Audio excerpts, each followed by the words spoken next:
میں ہوٹل کے کمرے میں بیٹھا مایاوتی کا انتظار کر رہا تھا۔ مایاوتی واپس آئی تو آتے ہی بولی، سر میں نے آپ کے لیے خاص طور پر چینی سوپ بنوانے کا آرڈر دیا ہے۔ اس زمانے میں چائنیز سوپ کا نیا رواج چلا تھا اور لوگ ریسٹورانٹس میں چینی سوپ اور کھانے بڑے شوق سے کھاتے تھے۔ میں نے اس کا شکریہ ادا کیا۔ اس نے الماری میں سے اپنے کپڑے نکالے اور کہا، سر میں ابھی کپڑے بدل کر آتی ہوں۔ وہ شاید ساتھ والے کمرے میں چلی گئی تھی۔ وہاں سے وہ وردی اتار کر دوسرے کپڑے پہن کر آ گئی۔ اس نے میک اپ بھی کر لیا تھا۔ وہ میرے سامنے بیٹھ گئی اور مرچنڈانی کے بارے میں باتیں کرنے لگی۔ کہنے لگی، سر ابھی تک مرچنڈانی کے بارے میں کچھ معلوم نہیں ہو سکا کہ وہ زندہ ہے یا مر گیا ہے۔ میرا خیال ہے کہ وہ زندہ نہیں بچا۔ اگر زندہ ہوتا تو اس وقت وہ ٹیلی فون پر ضرور مجھ سے رابطہ قائم کرتا۔ میں نے کہا، شاید تھوڑی دیر تک اس کا فون آ جائے۔ وہ بولی، سر بھگت رام اور میلا رام کا بھی اس سلسلے میں کوئی فون نہیں آیا۔ ایسی ویسی کوئی بات ہو جائے تو یہ لوگ مجھ سے خفیہ کوڈ میں ضرور فون پر بات کرتے ہیں۔ میں نے کہا، ہو سکتا ہے یہ لوگ بھی مرچنڈانی کے ساتھ اسی لانچ میں ہوں اور یہ بھی ختم ہو گئے ہوں۔ مایاوتی نے کہا، نہیں سر، وہ لوگ مرچنڈانی سے نہیں ملتے، یہ مجھے معلوم ہے۔ کچھ دیر تک ہم باتیں کرتے رہے، پھر ہوٹل کا ملازم کھانا لے کر آ گیا۔ مایاوتی نے بڑے اہتمام سے چینی سوپ کا پیالہ میرے آگے رکھتے ہوئے کہا، سر مجھے یقین ہے آپ اسے پسند کریں گے۔ اب مجھے اس کی مہمان نوازی اور دل جوئی کی باتوں پر توجہ نہیں تھی۔ میں یہ سوچ رہا تھا کہ کراچی سے آخری فلائٹ پکڑ کر میں اسلام آباد جاؤں گا تو وہاں سے صبح کے وقت ہی مجھے آزاد کشمیر جانے والی کوئی بس مل جائے۔ میرا ارادہ اسی جانب سے کسی نہ کسی طرح مقبوضہ کشمیر میں داخل ہونے کا تھا۔ دوسرا کوئی راستہ اس وقت میرے سامنے نہیں تھا۔ ویسے بھی مجھے پاکستان سے اب نکل جانا چاہیے تھا، کیونکہ کشمیر کے محاذ پر مجاہدین کو میری ضرورت تھی۔ میں اخباروں میں کشمیر کی خبریں پڑھتا تو میرا خون کھول اٹھتا۔ وہاں بھارتی فوجی کشمیریوں پر بے پناہ مظالم ڈھا رہے تھے اور انہوں نے اپنی وحشیانہ سرگرمیاں تیز کر دی تھیں۔ اگرچہ مجاہدین بھی گھات لگا کر بھارتی فوجیوں کو ہلاک کر رہے تھے، مگر بھارتی سپاہی کشمیریوں کے گھروں کے گھر نظر آتش کر رہے تھے۔ مایاوتی نے الماری میں سے اسکاچ کی باقی بچی ہوئی بوتل نکال کر بڑی محبت سے اصرار کرنے لگی کہ میں بھی اس کے ساتھ پیوں۔ میں نے انکار کر دیا۔ اس نے زیادہ اصرار نہ کیا اور اپنے لیے گلاس میں شراب انڈیل لی۔ ہم کھانا کھانے لگے۔ مایاوتی حسب سابق 3 ڈبل پیگ پی گئی تھی۔ وہ سرور میں آ گئی۔ میں برابر وقت دیکھتا جا رہا تھا۔ میری فلائٹ میں ابھی 2 گھنٹے باقی تھے۔ میں عین وقت پر ایئرپورٹ پہنچنا چاہتا تھا۔ مایاوتی بہکی بہکی باتیں کرنے لگی۔ اس نے مزید شراب اپنے گلاس میں انڈیلی تو میں نے اسے منع نہ کیا، اس خیال سے کہ شاید اس وجہ سے اس کی موت آسان ہو جائے اور اسے مرنے کی تکلیف نہ ہو۔ چوتھا پیگ پینے کے بعد اسے چڑھ گئی اور وہ اوٹ پٹانگ بولنے لگی اور یوں ہی ادھر ادھر ہاتھ پاؤں مارنے لگی۔ میں نے کہا، مایاوتی اب تم سو جاؤ، میں جاتا ہوں۔ اس نے بستر پر گرتے ہوئے کہا، سر آئی ایم سوری۔ اس کے بعد اسے ہوش نہ رہا۔ میں کرسی پر سے اٹھ کھڑا ہوا۔ میں نے سب سے پہلے دروازہ کھول کر باہر راہداری میں نگاہ ڈالی۔ راہداری خالی پڑی تھی۔ اس وقت رات کے 10:30 بج چکے تھے۔ میں نے دروازے کو بند کر کے کنڈی لگا دی اور مایاوتی کو جھک کر دیکھا۔ وہ نشے میں دھت پڑی تھی۔ اس کا دوپٹہ صوفے پر پڑا ہوا تھا۔ میں نے دوپٹہ اس کے گلے میں اچھی طرح سے لپیٹ دیا۔ تھوڑی دیر اس کے جسم میں لرزش پیدا ہو گئی اور پھر اس کا جسم بے حرکت ہو گیا۔ میں نے اپنے ہاتھ گردن سے الگ نہ کیے۔ جب مجھے یقین ہو گیا کہ اس کا کام تمام ہو گیا ہے تو میں نے ہاتھ اٹھا لیے۔ گردن پر دوپٹہ اس لیے ڈال دیا تھا کہ وہاں میری انگلیوں کے نشان نہ بن جائیں، بس یوں ہی یہ احتیاط کر لی تھی۔ پھر میں نے اس کی نبض دیکھی، نبض خاموش تھی۔ پھر اس کی گردن کی بائیں جانب ذرا نیچے ہاتھ کر کے دیکھا، یہاں جو رگ دل کی دھڑکن کے ساتھ دھڑکا کرتی ہے وہ بھی خاموش تھی۔ پھر اس کے سینے پر ہاتھ رکھ کر دیکھا، اس کے دل کی دھڑکن بند ہو چکی تھی۔ پھر میں نے اس کی الماری کی تلاشی لی، اس کی وہ کاپی دیکھی جس میں سے اس نے مجھے آج کے پاس ورڈ کے الفاظ بتائے تھے۔ یہ عام قسم کی ڈائری نما کاپی تھی۔ اس میں کچھ مردوں کچھ عورتوں کے نام اور ان کے ٹیلی فون نمبر لکھے ہوئے تھے۔ میں ورق گردانی کرتا چلا گیا۔ ایک جگہ انڈیا کی کسی فلم کے گیت بھی لکھے ہوئے تھے۔ ایک ورق کو پلٹتے ہوئے میری نظریں رک گئیں۔ اس ورق پر لکھا ہوا تھا، پیارے ساجن کیلاش جی، تم مجھے اتنا کیوں تڑپاتے ہو؟ رات میں تمہیں یاد کر کے بہت روتی رہی۔ تم مجھ سے پریم نہیں کرتے۔ اگر پریم کرتے ہو تو کرنل چڈا سے کہہ کر پنڈی سے اپنی ڈیوٹی کراچی میں کیوں نہیں لگوا لیتے؟ اس طرح ہم دونوں ایک دوسرے کی آنکھوں کے سامنے رہا کریں گے۔ میں کل رات کو تمہیں ٹیلی فون کروں گی، تمہاری مایاوتی۔ اس کے نیچے ایک ٹیلی فون نمبر لکھا تھا اور ٹیلی فون نمبر کے ساتھ کیلاش چندر کا نام لکھا ہوا تھا۔ میں نے کاپی میں سے وہ کاغذ پھاڑ کر جیب میں رکھ لیا۔ پھر کاپی کا وہ صفحہ نکالا جس پر 1 ہفتے کے 7 دنوں کے پاس ورڈ لکھے تھے۔ ہر پاس ورڈ کے آگے دن اور تاریخ ڈال دی گئی تھی۔ میں نے کاپی کے اس صفحے پر سے اگلے 4 دنوں کے پاس ورڈ اگلے کاغذ پر لکھ کر اپنی جیب میں سنبھال کر رکھ لیے۔ کاپی کو الماری کے خانے میں رکھ دیا۔ الماری بند کی اور الماری پر جہاں جہاں میں نے ہاتھ لگایا تھا اس جگہ کو کپڑے سے رگڑ کر صاف کر دیا۔ اسی طرح میں نے شیشے کے اپنے گلاس اور اپنے چمچ اور پلیٹ کے کناروں کو بھی کپڑے سے رگڑ کر صاف کر دیا۔ ٹیبل لیمپ بجھا دیا۔ دروازے کی کنڈی اتار کر دروازے کو ذرا سا کھول کر باہر دیکھا۔ راہداری خالی تھی۔ میں خاموشی سے باہر نکلا۔ राहदारी में से सर झुकाए गुजर गया। होटल का जीना उतरकर इसी तरह खामोशी से होटल के गेट से गुजरकर सड़क पर आ गया। यहाँ 3-4 खाली टैक्सियां खड़ी थी। एक टैक्सी पकड़ी और उसे एयरपोर्ट चलने को कहा। टैक्सी चल पड़ी। जो काम मुझे करना था वो खुश उसलूबी से हो गया था। एयरपोर्ट पर कुछ इंतजार करना पड़ा। उसके बाद रात 12 बजे वाली फ्लाइट पकड़ी और इस्लामाबाद पहुंच गया। जहां अब मुझे एक और भारतीय जासूस या तखरीबकार कैलाश चंद्र से निपटना था। मायावती ने डायरी में उसका यही नाम लिखा था। डायरी का ये वर्क मैंने फाड़ कर अपने पास रख लिया। उस पर कैलाश चंद्र का टेलीफोन नंबर भी लिखा हुआ था। मेरे पास इन भारतीय तखरीबकारों के टोले के 7 दिन के 7 पासवर्ड मौजूद थे जो मैंने मायावती की डायरी से नोट किए थे, और पासवर्ड से मुझे बड़ी आसानी से कैलाश चंद्र का एतमाद हासिल हो सकता था, क्योंकि ये पासवर्ड इन तखरीबकारों के सिवा किसी दूसरे को मालूम नहीं थे। मेरे पास अब इतने पैसे बाकी नहीं रहे थे कि मैं किसी आला दर्जे के होटल में कमरा लेता। आला दर्जे के होटल को मैं इसलिए तरजीह दिया करता था कि मैं इन होटलों में एक बारूब किस्म का आदमी लगता था, और अगर वहाँ पर खुफिया पुलिस का आदमी मौजूद भी हो तो भी वो आसानी से हाथ नहीं डाल सकता था, जबकि दरमियाने दर्जे के होटलों में खुफिया पुलिस जरा से शक पर फौरन हिरासत में ले लेती है। एयरपोर्ट से मैंने टैक्सी पकड़ी और रावलपिंडी सदर में आ गया। सदर में एक अंग्रेजों के जमाने का होटल हुआ करता था। इस होटल में जदीद होटलों वाली सहूलतें तो नहीं थी, मगर पुराने होटलों वाला एक खास किस्म का मिजाज और फजा जरूर कायम थी। आमतौर पर यहाँ अंग्रेजों के जमाने के रिटायर्ड CSP ऑफिसर और जागीरदार किस्म के वजादार लोग आकर ठहरते थे। इस होटल के अक्सर कमरे खाली रहते थे। ये होटल उस जमाने में अपनी जिंदगी के आखिरी दिन गुजार रहा था। अब ये होटल बाकी नहीं है। उसकी जगह एक शॉपिंग प्लाजा बन चुका है। 200 रुपए में 24 घंटे के लिए वहाँ कमरा मिल जाता था। मैंने इस होटल में आकर एक कमरा लिया और सो गया। दूसरे रोज काफी दिन निकल आया था जब मेरी आंख खुली। कमरे में ही मंगवा कर नाश्ता किया, फिर कैलाश चंद्र का टेलीफोन नंबर निकाल कर सामने रख लिया और टेलीफोन करने से पहले सोचने लगा कि इस भारतीय तखरीबकार को यहाँ से फोन करना मुनासिब है या नहीं, क्योंकि इस बात का खदशा था कि होटल के एक्सचेंज वाले मेरी बातें सुन लें। मैंने होटल के कमरे से फोन करने का इरादा मुलतवी कर दिया। मैंने बाथरूम में जाकर आईने में अपनी सूरत देखी। मैंने सोचा कि मुझे अपनी शक्ल थोड़ी सी तब्दील कर लेनी चाहिए। मैंने कमरे में ही हज्जाम को बुलवा लिया। उससे अपनी छोटी छोटी दाढ़ी पूरी साफ करवाई, सर के लंबे बाल छोटे करा लिए और मूछें जरा जरा रहने दी। मेरी शक्ल अब इतनी आसानी से पहचानी नहीं जा सकती थी। अपनी पाकिस्तानी पुलिस को भी मैं अपने नाकर्दा गुनाहों के इल्जाम में मतलूब था। मैं पिंडी सदर में आ गया। एक बाजार में पुराने गर्म कपड़े फरोख्त हो रहे थे। यहाँ से मैंने अपने लिए एक अमरीकी गर्म जैकेट और एक पुरानी पतलून खरीदी और अपना लिबास बदल डाला। ये कपड़े लिफाफे में डाले और सदर के पोस्ट ऑफिस में आ गया। यहाँ एक पब्लिक टेलीफोन बूथ था। मैंने वहाँ से कैलाश चंद्र का नंबर डायल किया। दूसरी तरफ घंटी बजने लगी। घंटी कुछ देर बजती रही, फिर किसी ने रिसीवर उठाकर कहा, हेलो। ये किसी औरत की आवाज थी। मैं बराह रास्त कैलाश चंद्र का नाम नहीं लेना चाहता था, क्योंकि हो सकता है कि ये शख्स किसी मुसलमान के नाम से यहाँ रह रहा हो। मैंने औरत को नंबर बताया और पूछा, ये आप ही का नंबर है बेगम साहिबा? औरत ने कहा, हाँ जी, ये हमारा ही नंबर है, मगर घर पर इस वक्त कोई नहीं है। ये नौकरानी मालूम होती थी। उसने मेरा मसला हल कर दिया था। मैंने पूछा, साहब किस वक्त आएंगे? मैं उनका भाई बोल रहा हूँ। औरत बोली, अच्छा जी, साहब अपने दफ्तर गए हुए हैं, वहाँ फोन कर लें। मैंने उसे फोन नंबर पूछा तो उसने मुझे फोन नंबर भी कहीं से देखकर बता दिया। मैंने उससे उस शख्स के दफ्तर का एड्रेस भी लिखवा लिया और फोन बंद कर दिया। ये दफ्तर सदर में ही एक जगह पर वाक़ था। मैं पूछता पूछता उस सड़क पर पहुंच गया जहां कैलाश चंद्र का दफ्तर था। मुझे यकीन था कि इस नंबर पर बात करने वाली घर की नौकरानी ने अपने जिस साहब का जिक्र किया है वो कैलाश चंद्र ही है। मुझे उसके सामने जाने के बाद सबसे पहले इस अमर की तस्दीक करनी थी कि क्या ये कैलाश चंद्र ही है। ये काम बेहद मुश्किल था, मगर उस रोज का पासवर्ड मेरी मुश्किल को आसान बना सकता था। ये इम्पोर्ट एक्सपोर्ट का दफ्तर था। बाहर छोटा सा बोर्ड लगा था। दफ्तर एक दुकान के अंदर बनाया गया था।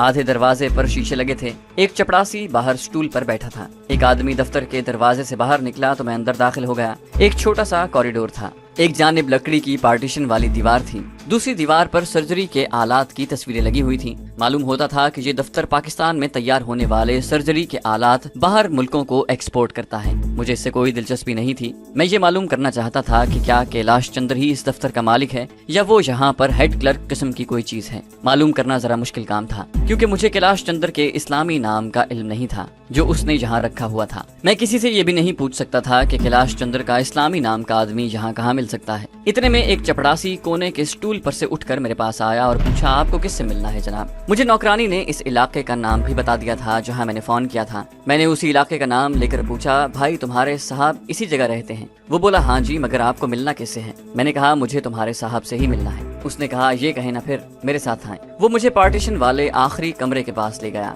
मुझे बाहर रुकने का इशारा किया और खुद अंदर चला गया। पार्टीशन की दीवार 6-7 फुट ऊंची थी, लकड़ी की दीवार थी। अंदर से चपड़ासी की आवाज आई, सर एक साहब आपसे मिलने आए हैं। भाई फिर उन्हें अंदर बुलाओ। चपड़ासी मुझे अंदर ले गया। डिब्बा नुमा कमरे में सुनहरी फ्रेम की ऐनक लगाए एक खुश शक्ल मगर ढलती उम्र वाला आदमी अंग्रेजी सूट में मलबूस कुर्सी पर बैठा हुआ था। उसने उठकर मुझसे हाथ मिलाया और कारोबारी खंदा पेशानी के साथ बैठने का इशारा करते हुए पूछा कि मैं कॉफी पसंद करूंगा या चाय। उस शख्स की उम्र 40 से कुछ ऊपर होगी मगर चेहरे के नक्श पुरकशिश थे और घने बालों में सफेद बालों की लकीरें उसकी शख्सियत को मजीद पुरकशिश बना रही थीं। मैंने सोचा कि मायावती सच्ची थी, उसे इस आदमी से जरूर मोहब्बत करनी चाहिए थी। कमरे में दाखिल होते वक्त मैंने उस शख्स के नाम की तख्ती पढ़ ली थी। उस पर गुलाम अहमद लिखा हुआ था।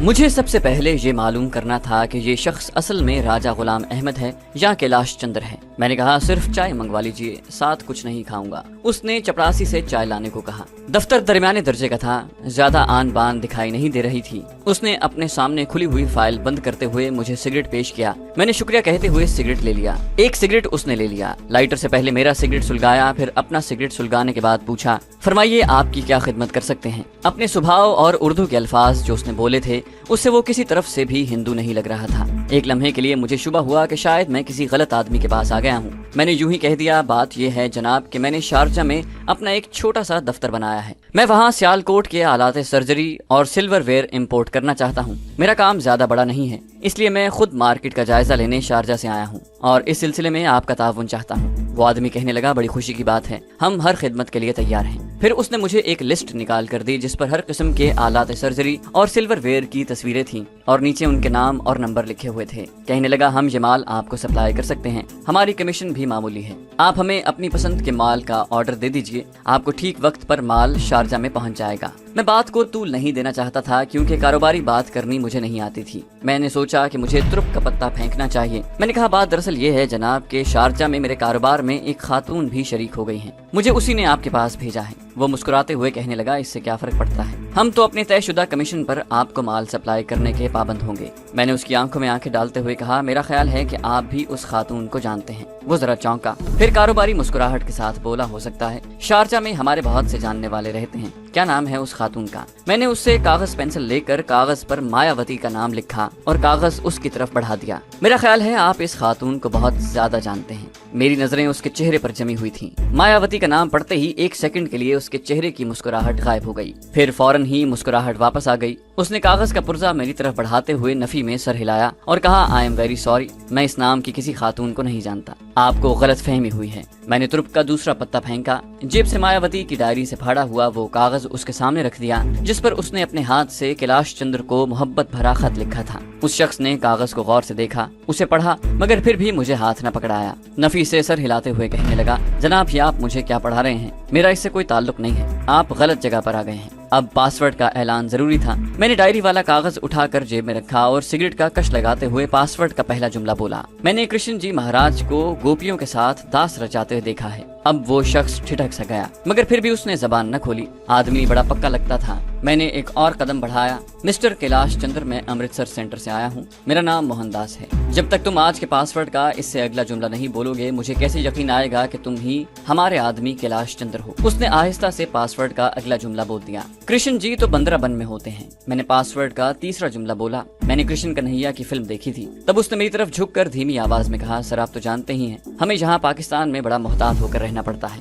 मैंने कहा, मैं अभी कर्नल चड्डा से नहीं मिला। वो कहने लगा, सर आपको मायावती का ये खत कहाँ से मिला? मैंने कहा, बड़ी ट्रेजेडी हो गई है, मायावती को रात कत्ल कर दिया गया है। मैं कल कराची में उसके होटल में ही था।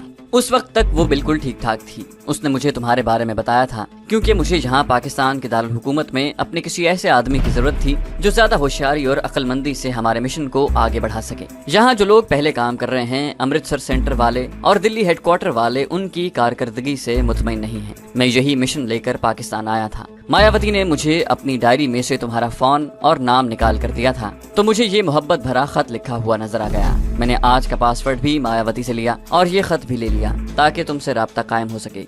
مجھے رات کی فلائٹ سے اسلام آباد آنا تھا۔ میں کراچی سے روانہ ہونے سے پہلے مایاوتی سے ملنے اس کے ہوٹل میں گیا۔ اس کا کمرہ کھلا تھا۔ اندر گیا تو مایاوتی کی لاش پلنگ پر پڑی تھی۔ میں وہاں سے فوراً نکل کر سیدھا ایئرپورٹ پر آ گیا۔ کیلاش چندر مایاوتی کی موت پر اداس ہو گیا تھا۔ میں نے اپنے لہجے کو ذرا سخت بناتے ہوئے کہا، تم لوگ جو پاکستان میں کام کر رہے ہو ایک دوسرے سے عشق محبت کی پینگیں بڑھانے میں لگے ہو اور بھارت کا پیسہ ضائع کر رہے ہو۔ کیلاش چندر جلدی سے سیدھا ہو کر بیٹھ گیا اور بولا، سر ایسی بات نہیں ہے۔ مایاوتی خود ہی مجھ سے محبت کا اظہار کرتی تھی۔ میں نے تو کبھی اس کو انکریج نہیں کیا تھا۔ میں اب بڑے روب سے بولنے لگا تھا، اس کی ضرورت بھی تھی۔ میں نے کہا، بہرحال ہمیں تم لوگوں کے بارے میں اچھی رپورٹیں نہیں مل رہی۔ یہ ہمارے کراچی کے مرچنڈانی کی غفلت کا نتیجہ ہے کہ مایاوتی کو دشمنوں نے قتل کر دیا۔ میں مرچنڈانی کو بھی یہاں سے واپس بھجوا دوں گا۔ میں نے کیلاش چندر کو بالکل نہ بتایا کہ اس کی لانچ میں پرسوں دھماکہ ہوا تھا اور وہ اس میں ہلاک ہو گیا ہے، کیونکہ میں نے اندازہ لگا لیا تھا کہ کیلاش چندر اس سے بے خبر ہے۔ شاید پنڈی کے اخبار میں یہ خبر نہیں چھپی تھی۔ ویسے بھی ان تخریب کاروں کا آپس میں صرف اس وقت رابطہ ہوتا تھا جب انہیں کوئی تخریبی کارروائی کرنی ہوتی تھی۔ اس کے بعد وہ ایک دوسرے سے بے خبر رہتے تھے۔ بھارت کی خفیہ ایجنسی بھی انہیں ایک دوسرے کے بارے میں کچھ نہیں بتاتی تھی۔ صرف ان کے چیف کے ہاتھ میں ان کی ڈور ہوتی تھی اور وہ ان لوگوں کی ساری کارگزاریوں سے واقف رہتا تھا۔ کیلاش چندر بولا، سر میں تو اپنی ڈیوٹی پوری ذمہ داری سے ادا کر رہا ہوں۔ پنڈی اور اسلام آباد کی تمام سرکاری اور سیاسی سرگرمیوں کی پوری رپورٹ بنا کر ہیڈ کوارٹر کو وائرلیس پر خفیہ کوڈ میں ہر ہفتے روانہ کرتا ہوں۔ اچھا، تو یہ دشمن جہاں بیٹھا یہ تخریبی کام کر رہا تھا۔ میں نے دل میں سوچا۔ چپڑاسی چائے لے کر آ گیا۔ ہم دونوں خاموش ہو گئے۔ چپڑاسی چائے کی پیالیاں رکھ کر چلا گیا تو میں نے کیلاش چندر سے کہا، تمہاری پرفارمنس سے امرتسر سینٹر اور دلی ہیڈ کوارٹر بھی بہت حد تک مطمئن ہے، لیکن تم یہاں جس آدمی کے ذریعے سیاسی اور سرکاری سرگرمیوں کی خفیہ رپورٹیں حاصل کرتے ہو وہ تمہیں اپ ٹو ڈیٹ رپورٹ مہیا نہیں کرتا۔ تمہاری اکثر رپورٹس ایسی ہوتی ہیں جو یہاں ہمارا بھارتی سفارت خانہ پہلے ہی روانہ کر چکا ہوتا ہے۔ تم لوگوں کو یہاں اس لیے رکھا گیا ہے کہ تم ہمیں وہ معلومات مہیا کرو جو ہمارا انڈین سفارت خانہ حاصل نہیں کر سکتا۔ کیلاش چندر کو اب اپنی پڑ گئی تھی۔ صاف ظاہر ہو رہا تھا کہ اسے اس جاسوسی کے عوض انڈین سفارت خانے کے یا کسی دوسرے ذریعے سے بھاری رقم ملتی ہے۔ یہ ایکسپورٹ امپورٹ کا کام تو محض ایک دکھاوا تھا، ایک ڈرامہ تھا۔ میں اس سے اس خاص آدمی کا پتہ معلوم کرنا چاہتا تھا جو اس وطن دشمن کیلاش چندر کو حکومت کی تعمیری کاموں کی خفیہ رپورٹیں مہیا کرتا تھا۔ اس کام میں کوئی دشواری پیش نہ آئی اور کیلاش چندر نے مجھے اس شخص کا اصلی نام اور ایڈریس بتا دیا اور کہا، سر یہ آدمی اصل میں ہریانہ کا ہندو ہے، پہلے انڈین ایمبیسی کے لیے کام کرتا تھا، اب کرسچن نام جیکب رکھ کر ہمارے لیے کام کرتا ہے۔ میں نے کہا، میں آج ہی اس شخص کا انٹرویو لینا چاہتا ہوں، اسے فوراً یہاں بلوا لو۔ کیلاش چندر نے دھیمی آواز سے کہا، سر اس کا یہاں آنا ٹھیک نہیں ہے، ہم خود اس کے پاس چلے جائیں گے، ہمیں یہاں کی CID سے بہت خبردار ہو کر رہنا پڑتا ہے۔ میں نے کہا کہ وہ کہاں ملے گا؟ کیلاش چندر نے کہا، وہ شہر سے 6-7 میل دور ایک چھوٹی سی بستی میں رہتا ہے، میں اسے فون پر پیغام پہنچا دوں گا کہ وہ آج شام کہیں نہ جائے اور گھر پر ہی رہے، وہاں ہمیں کوئی نہیں دیکھے گا سر، ہم شام کو یہاں سے چلیں گے، میرے پاس ایک چھوٹی سی گاڑی ہے۔ میں نے کہا، ٹھیک ہے، میں سورج غروب ہونے کے بعد یہاں تمہارے دفتر میں آ جاؤں گا، یہیں سے جیکب کی طرف روانہ ہو جائیں گے۔ اب میں چاہتا ہوں، مجھے کچھ اور ضروری کام بھی کرنے ہیں۔ کیلاش چندر مجھے چھوڑنے دفتر کے دروازے تک آیا۔ میں شام کو آنے کا کہہ کر وہاں سے چل پڑا۔ میری یہ مہم بھی مکمل طور پر بخیر و خوبی انجام کو پہنچ گئی تھی۔ وہاں سے میں نے ایک ویگن پکڑی اور اسلام آباد پہنچ گیا۔ میں راولپنڈی میں رہ کر پولیس کی نظروں میں نہیں آنا چاہتا تھا۔ اسلام آباد کے ایک چھوٹے سے ریستوران میں آ کر بیٹھ گیا، وہاں چائے پی، کچھ وقت گزارا، قریب ہی ایک چھوٹا سا باغ تھا، کچھ وقت وہاں بیٹھا رہا۔ دوپہر کو اسی ریستوران میں کھانا کھایا، شام تک اسی ریستوران میں رہا۔ جب سورج غروب ہوا تو ویگن میں سوار ہوا اور سیدھا کیلاش چندر کے آفس میں آ گیا۔